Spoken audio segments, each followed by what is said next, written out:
Avez-vous remarqué à quel point nous sommes multiples? Avez-vous remarqué que nous portons différents masques au travail, dans notre foyer, avec nos amis, en groupe ou lorsque nous sommes seuls avec une personne en face à face? De même, lorsque nous sommes face à certains types d'hommes ou lorsque nous sommes face à certains types de femmes, avez-vous remarqué la variété de masques que nous pouvons porter? Ces masques, ce sont la partie visible de nos personnages intérieurs et voici comment les contacter. Bonjour, je suis Cyril Novou, thérapeute, formateur, coach et éditeur du blog affirmez-vous.com. Bienvenue dans cette nouvelle vidéo intitulée « Comment contacter vos personnages intérieurs ». Lorsque nous parlons de nous-mêmes, nous avons appris à dire « je suis, je pense, je crois, je décide ». Mais lorsque nous devons prendre une décision, justement, en général, plusieurs voix résonnent dans notre tête, plusieurs voix se disputent parfois. Une première voix peut nous dire « Allez, vas-y », et c'est peut-être alors l'aventurier confiant en nous qui parle, alors qu'une autre voix va nous commander de ne surtout pas y aller, et c'est peut-être alors le peureux, la peureuse en nous qui s'exprime de la sorte. Le problème, c'est quand effectivement ces voix se disputent tellement fort qu'il devient impossible d'agir ou de prendre une décision. Vous avez sans doute déjà fait l'expérience de prendre une décision un jour et de la changer le lendemain. Eh bien, tout simplement parce que c'est une autre voix intérieure qui a repris le contrôle le lendemain. Ces petites voix, ce sont les voix de nos personnages intérieurs. Nos personnages intérieurs, ce sont ces parties fragmentées de nous qui forment notre jeu, avec un grand J, et si vous êtes joueur, en disant ça, je fais appel aux joueurs en vous. Si vous êtes joueur, je vous propose de jouer à un jeu simple. Lorsque, par exemple, dans une conversation, vous direz « je pense que blablabla, blablabla », eh bien, posez-vous immédiatement la question « quelle partie de moi pense cela ?» et notez la première réponse spontanée qui vous vient.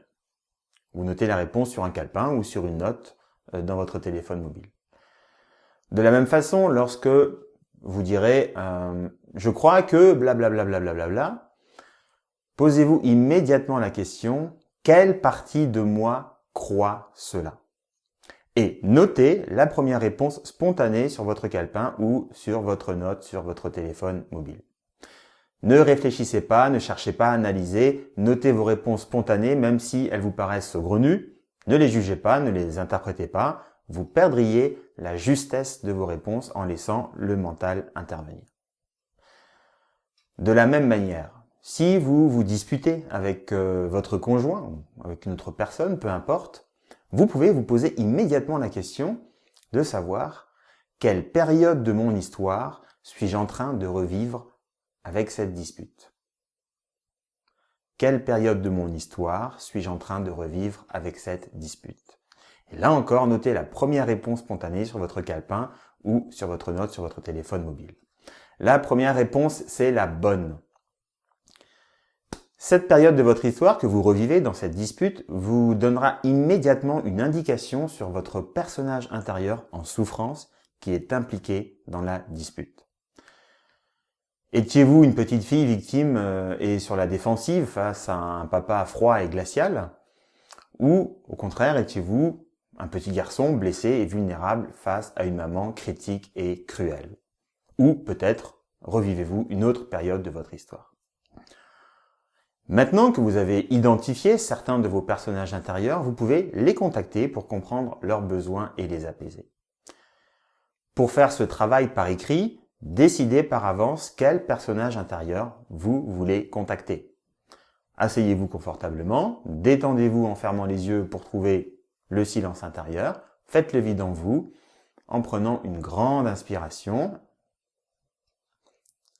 et ensuite connectez-vous intérieurement avec la première petite voix que vous voulez contacter.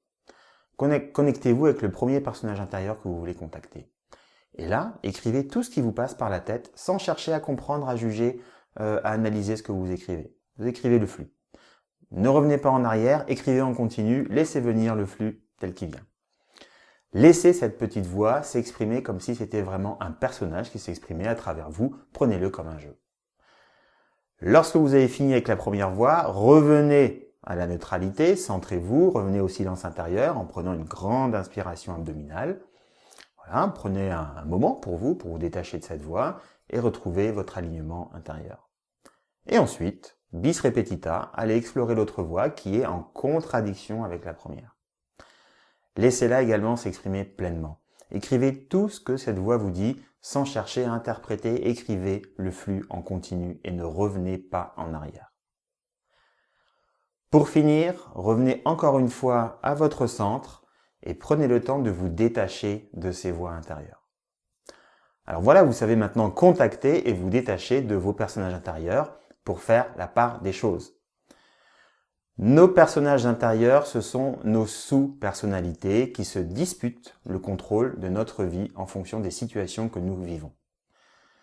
Ces personnages sont tous convaincus, ils sont tous persuadés d'être absolument indispensables à notre bien-être et ils pensent savoir mieux que les autres personnages intérieurs ce qui est bon pour nous. Pour le coup, le conflit entre nos sous-personnalités est fréquent. Je vous donne un exemple. Certaines femmes, qui sont plutôt de type séductrice, pourront, à la naissance de leur premier enfant, se trouver en opposition avec leur sous-personnalité de maman. Et cette opposition peut entraîner un rejet partiel de l'enfant à un moment donné. L'opposition entre ces différents personnages intérieurs qui nous constituent entraîne de nombreuses souffrances. Et nous possédons tous des personnages intérieurs qui s'expriment en excès ou qui sont réprimés du fait de l'éducation, les traumatismes de l'enfance, les traumatismes de la naissance, les traumatismes de la vie intra-utérine. Ces personnages intérieurs sont comme un filtre, ils agissent comme un filtre opaque, comme un biais qui nous éloigne de notre identité profonde. Nous faisons tous l'expérience de l'existence de parties en nous, dont certaines se manifestent au travers de comportements qui peuvent être inappropriés ou certaines vont se manifester par des émotions intenses. Et lorsque ces parties peuvent faire l'expérience d'un environnement sûr et qu'elles sentent que leurs préoccupations sont prises en compte, elles entraînent beaucoup moins de perturbations dans nos vies et elles sont alors en capacité d'accepter la guidance de notre moi profond. Par une approche psychocorporelle et émotionnelle, il est possible de reconnaître, de comprendre, de contacter et de réparer ces différents moi qui agissent en nous.